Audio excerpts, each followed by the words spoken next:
Mohon cukup dari pihak terkait ada? Silakan. Terima kasih Yang Mulia. Saudara ahli, mungkin saudara ahli fokus kepada petahana. Dan kalau petahana tidak maju, orang yang disupport oleh petahana itu, bansos akan berpengaruh kepada meningkatnya dukungan kepada petahana atau orang yang didukung oleh petahana dalam proses pemilihan. Di negara kita ini, mengapa harus fokusnya itu hanya pada petahana? Mungkinkah ada hal-hal lain juga yang sebenarnya luput dari perhatian kita? Sebagai satu contoh misalnya penyaluran dana desa. Dana desa itu 1 miliar per desa. Jumlah desa di negara kita ini 83.971 desa. Dan ada pendamping desa ya, yang langsung itu di bawah kontrol dari Menteri Urusan Desa. Apakah saudara ahli juga bisa melihat kaitannya misalnya Menteri Desa itu adalah adik dari saudara Muhaimin Iskandar. Kalau dikontekskan dengan Jokowi dengan Gibran, apakah tidak relevan mengaitkan Muhaimin Iskandar dengan adiknya yang Menteri Desa yang menguasai penyaluran dana desa ini? Mengapa hal ini luput dari perhatian? Terima kasih. Masih ada? Yang kedua, Majelis. Saudara ahli, apakah Anda setuju teori Anda ini tidak bisa secara konklusif kalau melihat kenyataan di Sumatera Barat dan di Aceh, yang ternyata 02 kalah. Walaupun di Sumatera Barat dan di Aceh, bansosnya itu merata karena bansos itu ada datanya di dalam DTKS dan P3KE yang jumlah penerimanya sudah ditentukan oleh pemerintah. Jadi tidak boleh keluar dari nama-nama itu. Jadi Aceh, Sumatera Barat juga dapat bansos sesuai dengan proporsi penduduk, tapi kalah 02. Yang kedua, kalau faktor kemiskinan dan bansos dipakai sebagai ukuran seolah-olah mempengaruhi pemilih, hampir semua mayoritas tempat TPS di luar negeri tidak ada bansos, tapi 02 menang. Hampir semua, ada beberapa kota tapi hampir semua. 02 menang di luar negeri, orang berpendidikan, orang mampu Indonesia, tapi 02 menang di hampir semua, 90% lebih. Apakah ini bukti bahwa teori Anda itu tidak konklusif? Terima kasih. Dari Bawaslu, dari Hakim, Yang Mulia Pak Arsul, silakan. Terima kasih Yang Mulia Pak Ketua. Saudara ahli Prof. Hamdi Muluk. Sini Pak. Depan, Hakim Pak, Hakim. Oke. Oh Pak. Ya. Saya kira Pak. welfare atau social allowance itu memberikan pengaruh pada perilaku pemilih. Iya. Pertanyaan saya, dan itu tadi tergambar dari studi-studi yang ahli paparkan tadi. Pertanyaan saya adalah, apakah itu menjadi faktor yang dominan ya pada perilaku pemilih dalam menentukan pilihan? Tidak adakah faktor lain yang bisa juga bahkan lebih dominan, ya, seperti misalnya faktor kepuasan terhadap pemerintahan, ya, yang kemudian berefek pada calon yang dipersepsikan sebagai penerus pemerintahan. Saya mohon klarifikasi dari ahli. Terima kasih. Silakan, Prof. Penny. Terima kasih Pak Ketua. Prof. Hamdi. Jangan kesana Pak. Yang Mulia. Pak. Ya, ini terkait dengan studi yang tadi Prof sampaikan, ya. Ada pertanyaan saya adalah sejauh mana sesungguhnya peran parlemen itu melakukan kontrol terhadap klientelisme itu. Ya, apakah ini yang saudara studi itu sebetulnya merupakan fenomena yang cenderung ada di negara-negara yang sedang berkembang, ataukah juga termasuk di negara manapun yang terkait dengan tadi teori klientelisme itu? Ya, tolong dijelaskan. Terima kasih. Baik, silakan Pak Hamdi, bisa singkat-singkat jawabannya. Oke, terima kasih Yang Mulia. Saya mulai dulu dari tadi Bang Mulia. Jadi tadi ini contoh, ini masalahnya sekarang ini state ya.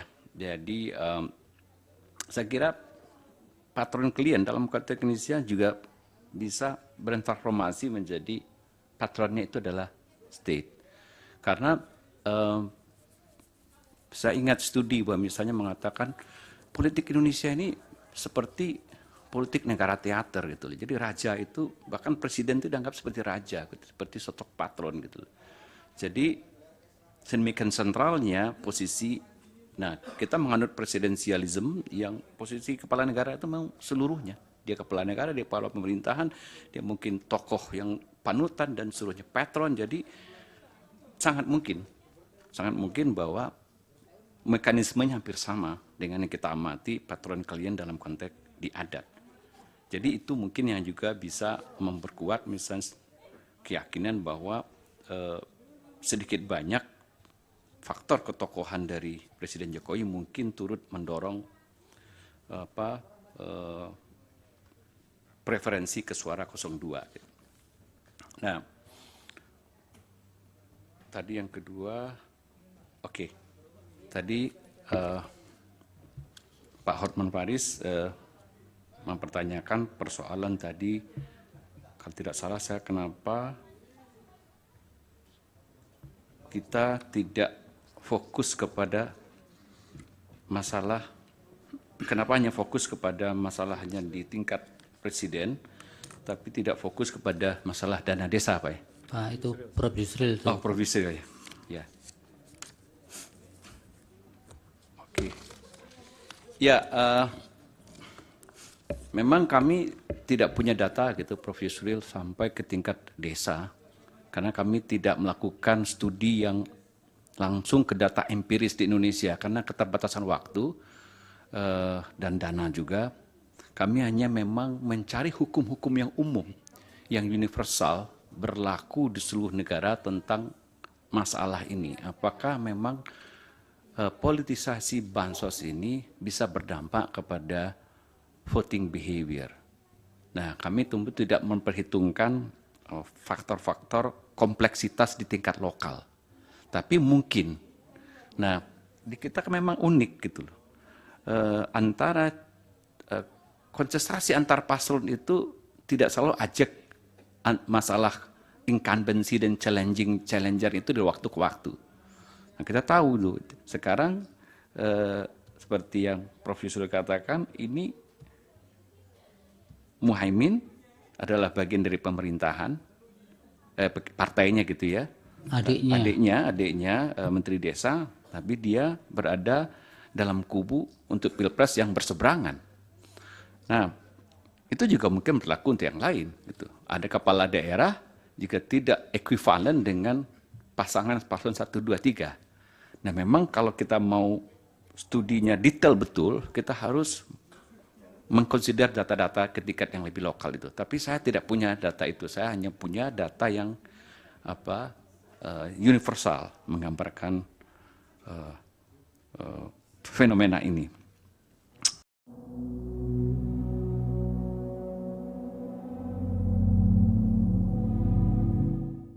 Ketua Umum Partai Nasdem Surya Paloh lebih mendukung Bendahara Umum Nasdem Ahmad Sahroni ketimbang Anies Baswedan untuk maju dalam Pilgub DKI Jakarta 2024.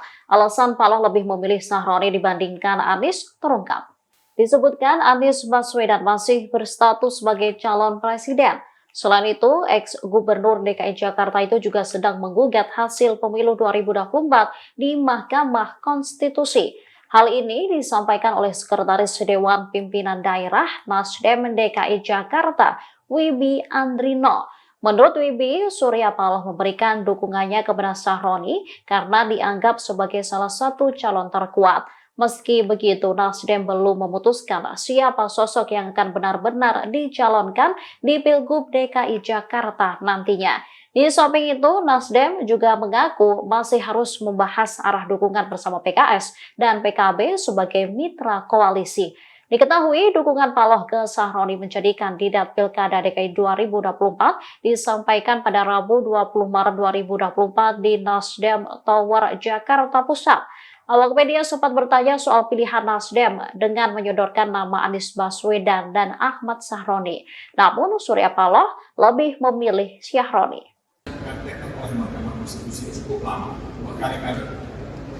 Permohonan kubu Ganjar Pranowo Mahfud MD untuk menghadirkan 4 menteri di Kabinet Presiden Joko Widodo dikabulkan oleh Hakim Mahkamah Konstitusi. Kini mereka meminta agar Kapolri Jenderal Listio Sigit Prabowo juga dihadirkan dalam persidangan perselisihan hasil pemilihan umum. Ketua Tim Hukum Ganjar Mahfud, Todung Mulya Lubis, menyampaikan hal tersebut akan diajukan ke MK pada persidangan mendatang. Dikatakannya pada Selasa 2 April, pihaknya telah melayangkan surat ke MK untuk pemanggilan Kapolri. Pihaknya meminta Kapolri untuk memberikan penjelasan dan akuntabel terkait kebijakan-kebijakan dan perintah-perintah yang dilakukan. Sudah dipraktekkan oleh Mahkamah Konstitusi cukup lama, berkali-kali. Jadi saya tidak merasa itu sesuatu hal yang aneh buat mereka. Tadi saudara An, sebagai ahli kami, juga menjelaskan secara gramatikal, secara bahasa, pemahaman dia, pengertian dia, bagaimana evolusi yang terjadi dalam penyempitan kewenangan Mahkamah Konstitusi. Awalnya, Mahkamah Konstitusi itu dapat mandat yang luas ketika rumusan pasalnya itu menggunakan kata tentang hasil pemilihan umum. Kemudian ini kan terus disempit sehingga menjadi hasil perolehan suara akhir. Nah ini evolusi yang sangat memprihatinkan kita dan berbahaya dalam penyelesaian sengketa pilpres. Kita harus mengembalikan kewenangan MK, dan saya percaya majelis hakim MK yang sekarang ini sangat sadar mengenai apa yang terjadi dalam tubuh MK. Dan tentu kami berhak yakin mereka akan melihat aspek-aspek yang non-angka, aspek-aspek sebagai TSN dalam konspirasi hukum mereka nantinya. Jadi saya tidak terlalu concern dan terlalu khawatir mengenai mereka. Oke, yang lain? Enggak.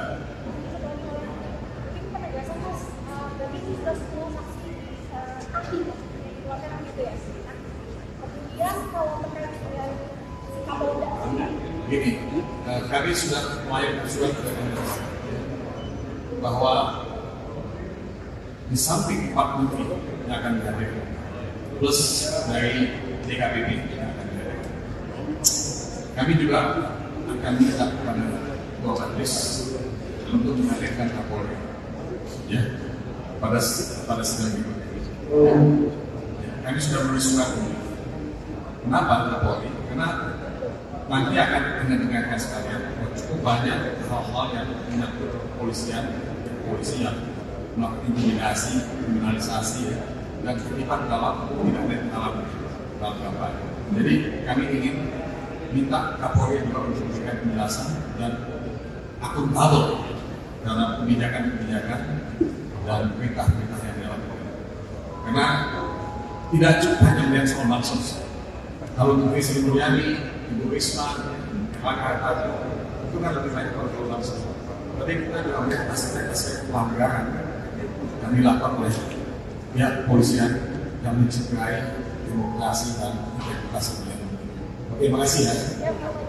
Baik, untuk pemohon dulu, ini sebelum sidang ditutup, bahwa kemarin Mahkamah sudah mempertimbangkan untuk mendengar beberapa menteri, termasuk DKPP. Mungkin sudah tahu apakah perlu secara formal saya sampaikan Menko Perekonomian, kemudian yang menterinya Ibu Menteri Sosial, Ibu Menteri Keuangan, dan yang terakhir Menko PMK Bapak Muhajir. Kebutuhan Mahkamah sehingga bukan berarti mengakomodir permohonan pemohon 2 yang bersamaan dengan pemohon 1 pada sidang sebelumnya. Oleh karena itu, untuk mendengar keterangan para menteri dan DKPP tersebut akan dijadwalkan hari Jumat tanggal 5 April 2024 pukul 8 pagi. Namun demikian untuk kegiatan besok Mahkamah akan menjadwalkan untuk mendengar keterangan saksi dan ahli dari termohon dan Bawaslu. Oleh karena itu pemohon 1 dan pemohon 2, khususnya pemohon 2 supaya hadir karena persidangan akan diselenggarakan dengan secara digabung. Yang mulia, saya bisa sedikit 1 menit, yang mulia.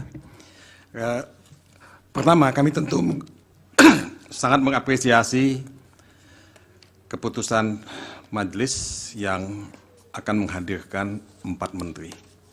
Walaupun kami tidak akan diberikan kesempatan untuk mengajukan pertanyaan.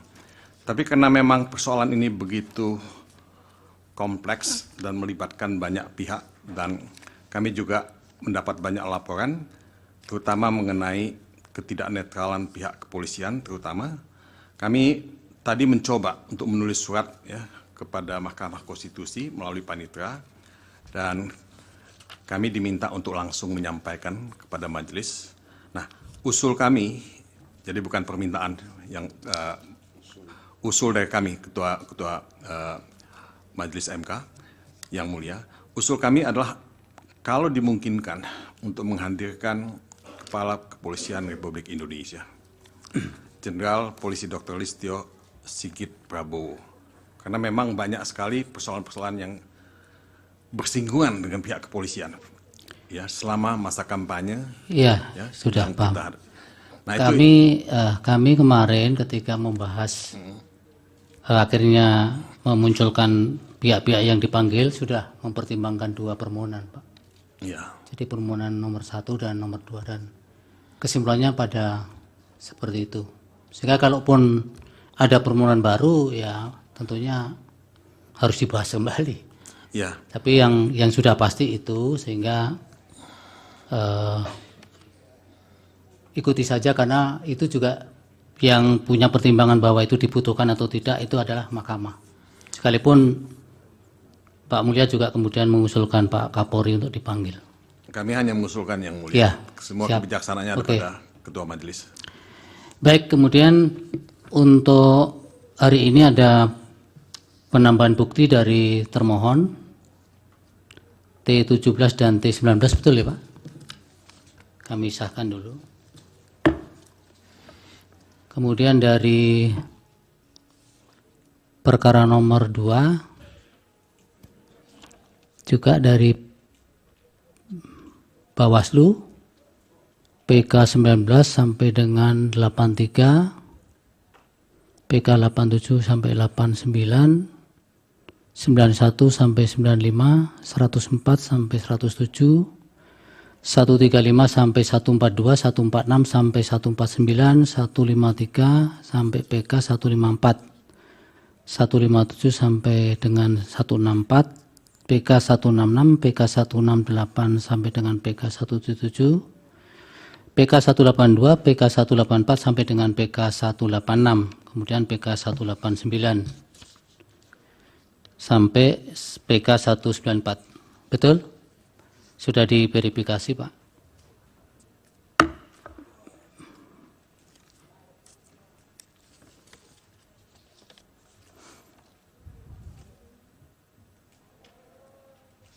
Baik.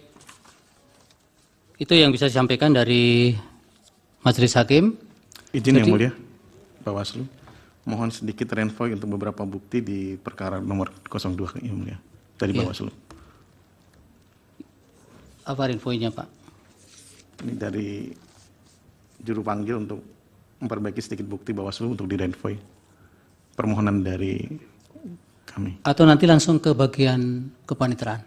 Siap yang mulia. Supaya besok dilaporkan kembali untuk disahkan karena Majelis Hakim menerima setelah dilakukan verifikasi. Siap yang mulia. Terima kasih yang mulia. Baik, izin, untuk yang mulia dari pihak terkait. Apa Pak? Jadi tadi kami mendengar ada permohonan dari kuasa hukum paslon 3 yang meminta dihadirkan, bukan permohonan, usulan yang minta dihadirkan Kapolri. Kami dari pihak terkait mengusulkan juga seandainya dikabulkan oleh Majelis Hakim usulan kami minta dihadirkan juga Kepala Badan Intelijen Negara. Ya nanti dipertimbangkan, tapi prinsip sebenarnya sudah selesai di kemarin, Pak. Karena hari ini sebenarnya sudah tidak lagi menerima itu, nanti tidak ada kepastian apa step-step jadwal sidang kita ini.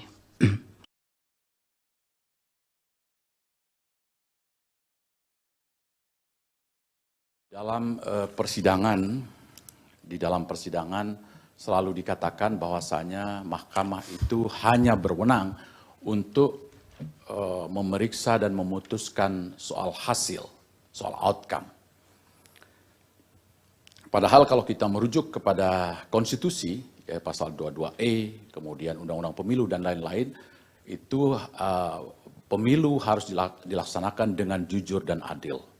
Dan kalau kita periksa di dalam konstitusi juga tidak ada kata kepastian hukum saja, yang ada adalah kepastian hukum yang adil. Dan kata yang mengandung unsur adil di dalam konstitusi itu ada 21 kali. Sementara hukum itu ada 18 kali. Itu artinya para pendiri bangsa itu mengutamakan keadilan. Pertanyaannya Pak Pertanyaan saya adalah bagaimana menurut saudara apakah hanya Mahkamah Konstitusi ini hanya berwenang memeriksa soal hasil. Kalau hasil berarti katakanlah angka 10 dan 100 itu apa bedanya? Itu saya kira tidak bisa diperdebatkan lagi. Yang kedua ada seorang pakar ya hukum tata negara, Yusril Izzah Mahendra. Dia di dalam wawancara dan di berbagai media dia mengatakan bahwa putusan nomor 90 Mahkamah Konstitusi itu cacat hukum secara serius, bahkan mengandung penyelundupan hukum. Ya. Karena itu dia berdampak panjang putusan MK itu. Sebab itu saudara Yusril mengatakan, andaikan saya Gibran, maka saya akan meminta kepada dia untuk tidak maju terus pencawapresannya. Saya mohon tanggapan dari saudara. Dari pihak terkait. Terima kasih Yang Mulia. Sebelum menanyakan saya ingin mengklarifikasi ucapan saudara Lutfi Yazid. Bisa dikontra dengan pertanyaan. Mungkin dikantarkan. Keberatan Yang Mulia. Keberatan yang lain. Ya. Kata-kata yang mengatakan, andai kata saya Gibran, saya akan minta kepada dia, adalah kata-kata yang tidak logis. Andai kata saya Gibran, saya akan bersikap seperti ini. Itu baru logis. Jadi yang saya ucapkan adalah, andai kata saya Gibran, saya memilih, saya tidak akan maju. Karena saya tahu bahwa putusan ini problematik.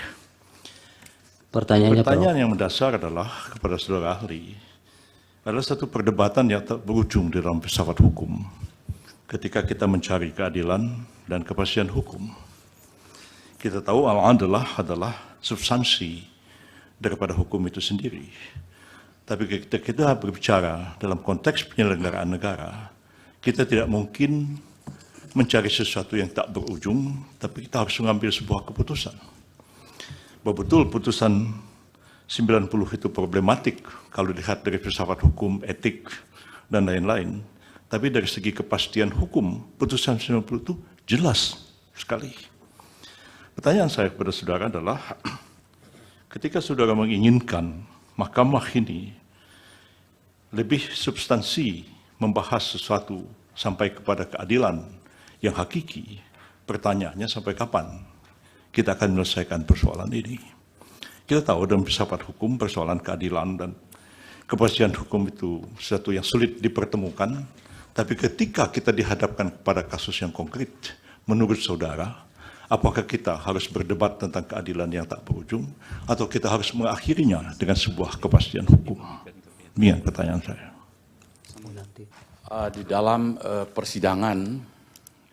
persidangan selalu dikatakan bahwasanya mahkamah itu hanya berwenang untuk memeriksa dan memutuskan soal hasil, soal outcome. Padahal kalau kita merujuk kepada konstitusi, ya, pasal 22E, kemudian undang-undang pemilu dan lain-lain, itu pemilu harus dilaksanakan dengan jujur dan adil. Dan kalau kita periksa di dalam konstitusi juga tidak ada kata kepastian hukum saja, yang ada adalah kepastian hukum yang adil. Dan kata yang mengandung unsur adil di dalam konstitusi itu ada 21 kali. Sementara hukum itu ada 18 kali. Itu artinya para pendiri bangsa itu mengutamakan keadilan. Pertanyaannya Pak Pertanyaan saya adalah bagaimana menurut saudara apakah hanya Mahkamah Konstitusi ini hanya berwenang memeriksa soal hasil. Kalau hasil berarti katakanlah angka 10 dan 100 itu apa bedanya? Itu saya kira tidak bisa diperdebatkan lagi. Yang kedua ada seorang pakar ya hukum tata negara, Yusril Iza Mahendra. Dia di dalam wawancara dan di berbagai media dia mengatakan bahwa putusan nomor 90 Mahkamah Konstitusi itu cacat hukum secara serius, bahkan mengandung penyelundupan hukum. Ya, karena itu dia berdampak panjang putusan MK itu. Sebab itu saudara Yusril mengatakan, andaikan saya Gibran, maka saya akan meminta kepada dia untuk tidak maju terus pencawapresannya. Saya mohon tanggapan dari saudara.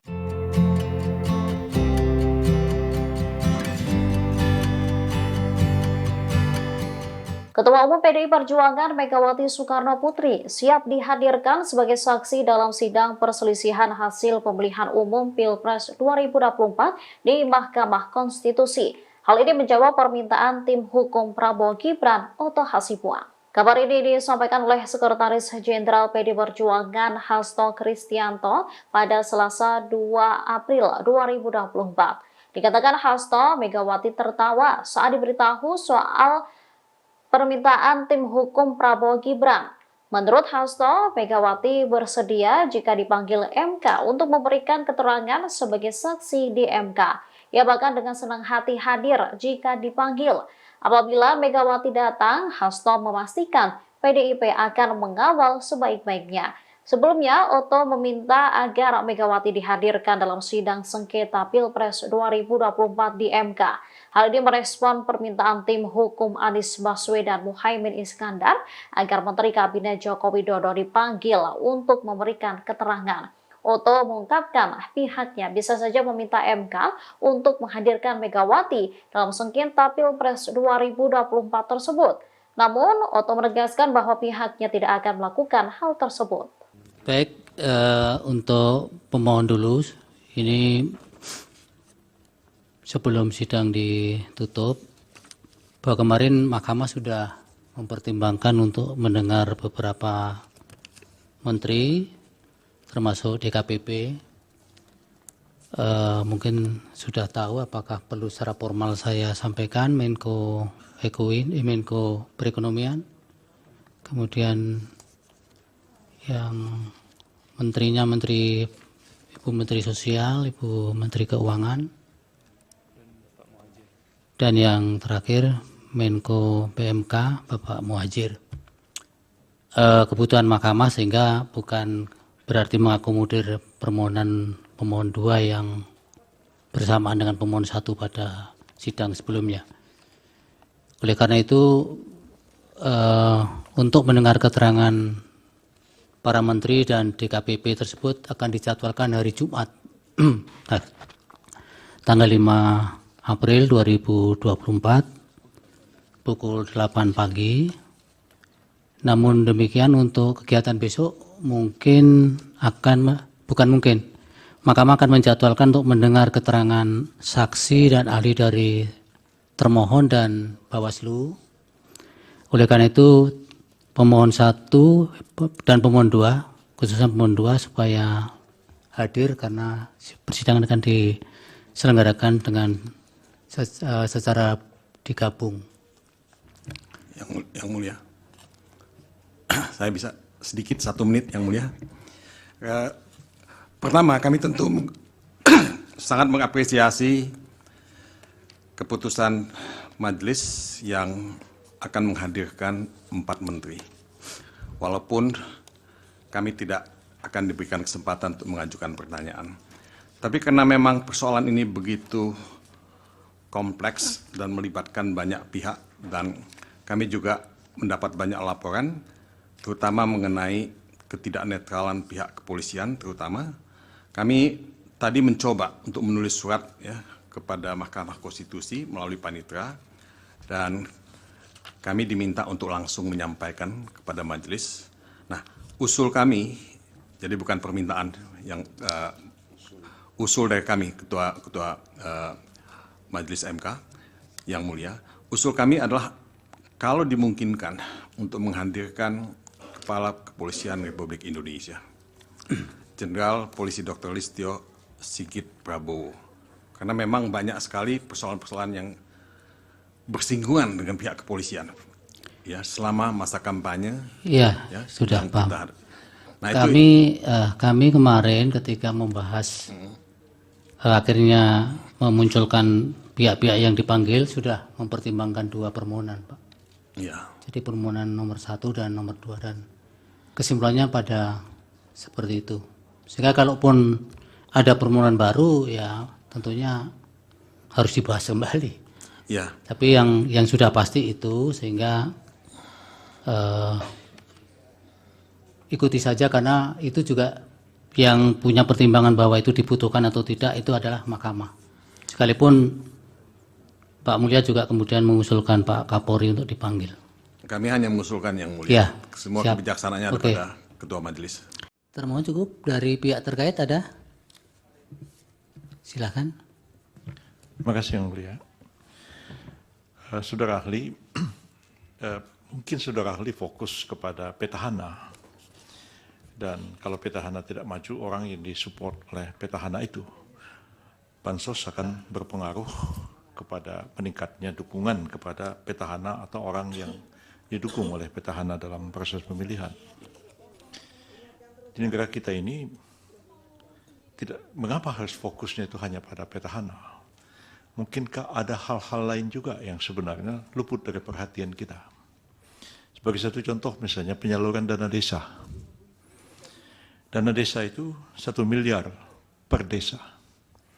Jumlah desa di negara kita ini 83.971 desa. Dan ada pendamping desa ya, yang langsung itu di bawah kontrol dari Menteri Urusan Desa. Apakah saudara ahli juga bisa melihat kaitannya, misalnya Menteri Desa itu adalah adik dari saudara Muhaimin Iskandar. Kalau dikontekskan dengan Jokowi dengan Gibran, apakah tidak relevan mengaitkan Muhaimin Iskandar dengan adiknya yang Menteri Desa yang menguasai penyaluran dana desa ini? Mengapa hal ini luput dari perhatian? Terima kasih. Pak Hotman Paris mempertanyakan persoalan tadi, kalau tidak salah saya, kenapa kita tidak fokus kepada masalah, kenapa hanya fokus kepada masalah hanya di tingkat presiden, tapi tidak fokus kepada masalah dana desa, Pak? Pak, itu Prof. Yusril. Oh, Prof. Yusril, ya. Oke. Ya, memang kami tidak punya data gitu, Prof. Yusril, sampai ke tingkat desa, karena kami tidak melakukan studi yang langsung ke data empiris di Indonesia, karena keterbatasan waktu dan dana juga.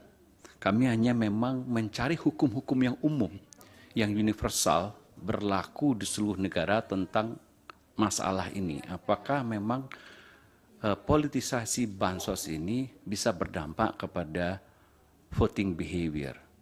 Nah, kami tentu tidak memperhitungkan faktor-faktor kompleksitas di tingkat lokal. Tapi mungkin, nah di kita kan memang unik gitu loh. Antara kontestasi antar paslon itu tidak selalu ajak masalah incumbency dan challenger itu dari waktu ke waktu. Nah, kita tahu loh, sekarang seperti yang Prof. Yusril katakan, ini Muhaimin adalah bagian dari pemerintahan, partainya gitu ya. Adiknya Menteri Desa, tapi dia berada dalam kubu untuk pilpres yang berseberangan. Nah, itu juga mungkin berlaku untuk yang lain. Gitu. Ada kepala daerah juga tidak ekuivalen dengan pasangan paslon 1, 2, 3. Nah, memang kalau kita mau studinya detail betul, kita harus mengkonsider data-data ke tingkat yang lebih lokal itu. Tapi saya tidak punya data itu. Saya hanya punya data yang universal, menggambarkan fenomena ini. Nah, saudara ahli, sepanjang yang kami simak keterangan saudara di persidangan ini, apakah benar saudara ahli psikologi sosial? Betul. Pertanyaan saya, apakah saudara ahli itu cukup paham tentang konsep hukum yang dimaksud di dalam Undang-Undang Nomor 38 tahun 1999 tentang penyelenggaraan negara yang bersih, bebas, kolusi, korupsi, dan nepotisme. KKN itu adalah sebuah konsep hukum dituangkan dalam undang-undang. Apakah saudara cukup paham konsep hukum itu sehingga saudara berani mengambil satu kesimpulan bahwa KKN yang kita benci sekarang kembali lagi? Atas dasar apa saudara menilai itu? Berdasarkan keahlian saudara atau itu hanya satu pandangan yang sama seperti pandangan orang awam pada umumnya? Terima kasih. Kami lanjut, Yang Mulia. Boleh. Ya, saudara ahli, ini berkaitan dengan keahlian saudara sebagai psikologis sosial ya, kalau tidak salah ya. Saya ingin dapat gambaran dari optik teoritik ya. Ingin dapat gambaran dari optik teoritik. Tadi kalau tidak salah kami mencoba untuk meng-underline satu statement penting dalam persidangan ini, politik tanpa nalar. Jadi seolah-olah resultante dari pelaksanaan politik kita hari ini dengan segala hasilnya, segala implikasinya itu, barangkali basisnya itu mungkin sebagian besar itu tanpa nalar. Kalau ini berkaitan dengan preferensi politik. Sebagaimana yang kita ketahui, kaidah pelaksanaan pemilu kita yang sangat esensial saat ini, salah satunya adalah rahasia. Kita nggak pernah tahu orang itu memilih siapa, dengan dasar apa, dengan motivasi apa. Sehingga bagi kami sedikit janggal kalau andaikan itu bisa diterabas secara teoritik untuk bisa kira-kira ada bangunan argumentasi seperti yang disampaikan itu untuk bisa mencerahkan kita. Itu dari mana asal dasarnya seperti itu? Mungkin kami ingin mendapatkan penjelasan dari saudara ahli. Terima kasih. Baik, dari termohon ada pertanyaan? Terima kasih majelis kepada ahli. Pertanyaan utamanya atau pada pokoknya adalah dalam teori voting behavior atau perilaku memilih itu ada dua faktor yang sangat berpengaruh. Tadi ahli menyatakan banyak pengaruhnya karena faktor deprivasi relatif. Tetapi ada juga secara teoritik yaitu predisposisi, sesuatu yang sudah tertanam di dalam benaknya pemilih ya. Misalkan begini, persepsi tentang bahwa Jokowi itu orang baik, maka kemudian orang yang didukung oleh Jokowi adalah orang baik. Ketika ada persepsi tentang apa yang dilakukan Jokowi jelek, maka kemudian ada perlawanan terhadap orang yang menyatakan Jokowi jelek. Yang berikutnya juga, sebagaimana sudah saya tanyakan juga pada ahli yang kemarin, bahwa dari pemilu presiden sejak 2009, 2014, 2019 sampai 2024, satu-satunya orang yang selalu muncul dalam pilpres adalah namanya Prabowo Subianto. Sehingga bisa jadi itu masuk dalam kategori predisposisi pemilih, bahwa nama itu sudah tertanam sejak lama dalam benak pemilih. Pertanyaan saya, apakah semata-mata perilaku memilih dipengaruhi oleh deprivasi relatif? Apakah kemudian faktor predisposisi yang tertanam sejak lama tidak berpengaruh? Saya kira itu. Terima kasih. Dari hakim ada? Cukup. Silakan Ibu. Baik, terima kasih. Sebelum saya menjawab, mungkin saya harus memberi penjelasan tentang pengertian deprivasi. Pengertian deprivasi itu untuk memberi koreksi juga kepada tim hakim dari tim pemohon. Karena deprivasi itu sebetulnya asumsinya secara psikologis kita itu hidup di dalam keseimbangan psikologis. Jadi begitu seimbang, ini yang paling sederhana. Begitu terjadi keadaan tidak seimbang, maka terjadilah keadaan deprivasi. Jadi deprivasi itu justru sebab, bukan akibat. Justru karena dia sebab, maka di dalam politik, seperti yang dibilang, saya butuh, saya beli, saya ingin, saya beli. Oh, saya takut, saya memilih. Jadi deprivasi adalah keadaan yang diasumsikan sebagai keadaan negatif. Dan itu untuk mencapai keadaan yang seimbang, dia harus ditutup dengan perilaku yang memberi jaminan rasa aman positif. Itu yang pertama. Saya mungkin akan menjawab dari pertanyaan terakhir dulu, karena itu berkaitan dengan deprivasi dan juga tentang penjelasan sebagai psikolog sosial. Justru yang saya ingin katakan, kami bekerja dengan asumsi bahwa individu itu bukan mesin. Gampangnya, selama ini asumsinya selalu, misalnya kita selalu mendengar keluhan tentang bansos. Bansos itu seolah-olah diasumsikan bahwa ada seperti mesin penjual minuman, dikasih koin, kemudian minumannya akan keluar. Saya haus, saya beli, kemudian minumannya keluar. Justru di dalam psikologi sosial, kami tidak hanya melihat faktor individual, kami meletakkan di dalam faktor yang lebih kompleks bahwa individu dia hidup di dalam sejarah. Sejarah individualnya sekaligus sejarah masyarakatnya yang dia share bersama sebagai bagian dari anggota ke masyarakat itu sendiri. Nah, di dalam sejarah tersebut selalu ada ingatan, selalu ada kebiasaan, selalu ada nilai yang dipertaruhkan bersama, dan itu menjadi pengetahuan yang menjadi acuannya ketika dia bertindak. Seperti yang dikatakan oleh pihak terkait tadi, bahwa individu sudah memiliki predisposisi tentang Pak Prabowo sehingga memenangkan hal ini. Justru hal ini yang ingin saya juga terangkan, bahwa dalam proses berpikir itu enggak semata-mata sebab akibat, tetapi juga dia dibentuk oleh kebiasaan. Dan warga Indonesia, kita tahu semua, Pak Prabowo juga tidak hadir begitu saja. Dia punya sejarah, 2 kali menjadi kandidat presiden, sekali menjadi kandidat wakil presiden, kemudian sekarang menjadi pemenang. Yang menarik adalah individu itu adalah individu yang cerdas. Rakyat itu cerdas. Cerdasnya di mana? Dia melihat, dia hidup di dalam sejarah kehadiran Pak Prabowo dalam panggung politik. Dan kita semua tahu apa sejarah tersebut. Dalam dua kali pemilihan sebelumnya, Pak Prabowo menunjukkan naluri berkuasa yang sangat agresif.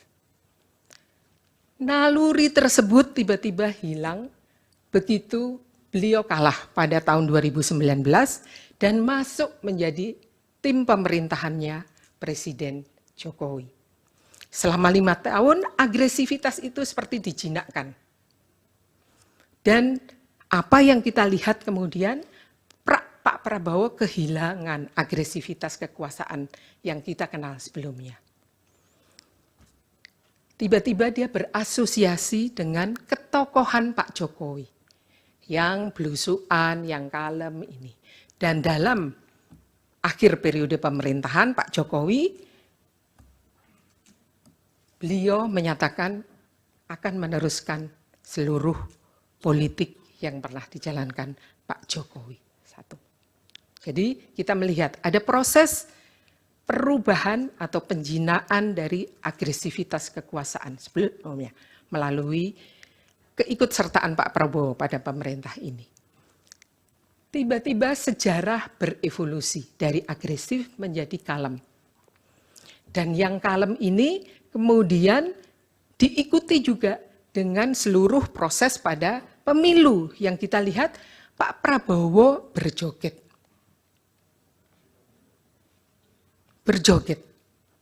Bahkan ketika beliau diserang pada debat presiden pun, beliau tidak merespon secara agresif.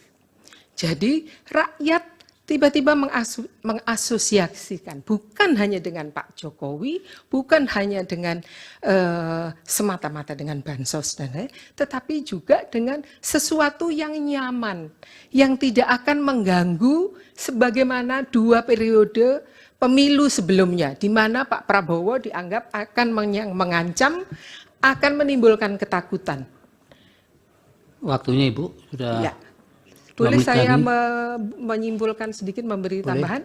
Baik, justru karena beliau menang dalam keadaan seperti ini, cukup dengan berjoget, cukup dengan makatan Mas Anies, kita melihat bahwa sebetulnya rakyat yang cerdas itu, kecerdasannya bukan diisi oleh pengetahuan politik, tetapi pengetahuan kultural, bahwa pemimpin itu nggak perlu pemimpin yang pinter atau pemimpin itu pokoknya yang cool kira-kira.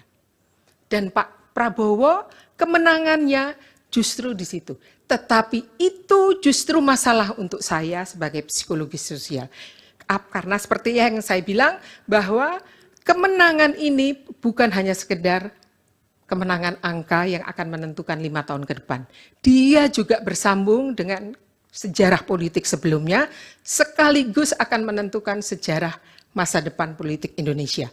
Karena kita tiba-tiba menerima kemenangan yang diperoleh bukan dari pengetahuan politik, bukan dari kebutuhan untuk meletakkan kedaulatan rakyat sebagai sebuah rumus kemenangan yang nantinya akan dipraktekkan oleh kandidat-kandidat berikutnya. Baik, waktunya Terima sudah kasih. habis Ibu.